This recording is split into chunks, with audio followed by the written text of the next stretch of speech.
brain and on a person to experience neglect. And I'm not even just talking neglect, but just ignoring your, ignoring your wonderment. I mean, I can really relate to this on so many levels. And then the person goes, I gotta work harder. I gotta work harder. I gotta work harder. Because if I don't work harder, maybe they'll say something about me if I keep working hard. Gosh, this is giving me tears. Anyway, it's something I can relate to, but it's something I work with every day in the office. So as I'm talking about this quite publicly, I wasn't aware that I was going to get emotional, but here I am getting emotional. There's this incredible, awesome opportunity when you realize this, and when you end up in a psychotherapy office to change this. But people are so attuned to this behavior of, I'm getting, crickets, the term crickets, chirps, nothing, no applause, no acknowledgement, because either the parents, or the siblings, or the adult people are just feeling internally kind of jealous, or internally kind of, why did they get it? Why does she or he get all the attention? Why does she, get all the love?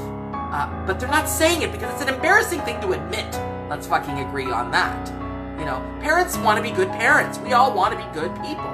But there's this inner, untherapized, unworked on human that has a baby, and then that baby, starts to do better than them, starts to look better than them, starts to have more love. That's another big one. Maybe the parent came from a situation where they were neglected and abused, and then they're giving all the love to the kid, but they realize, oh, I never got all that love. I never had all that acceptance. And there's a huge experience from the child who really feels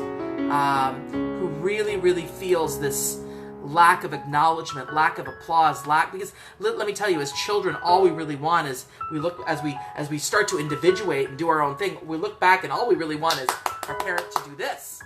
And that's not codependent or needy or unhealthy. That's just the normal experience of developing in a family. So Jessica, you say the word cycle. What I was going to bring up next, as if you are psychic. I want to bring up this concept called the pattern, or rather the cycle of self-denial. So I developed this early on. Obviously, I can't show you this. It's in my first book, mid-book, and I talk deeply about this. My first book is called Find Your Self-Culture, Moving from Depression and Anxiety to Monumental Self-Acceptance. And one of the things I developed in my first book was this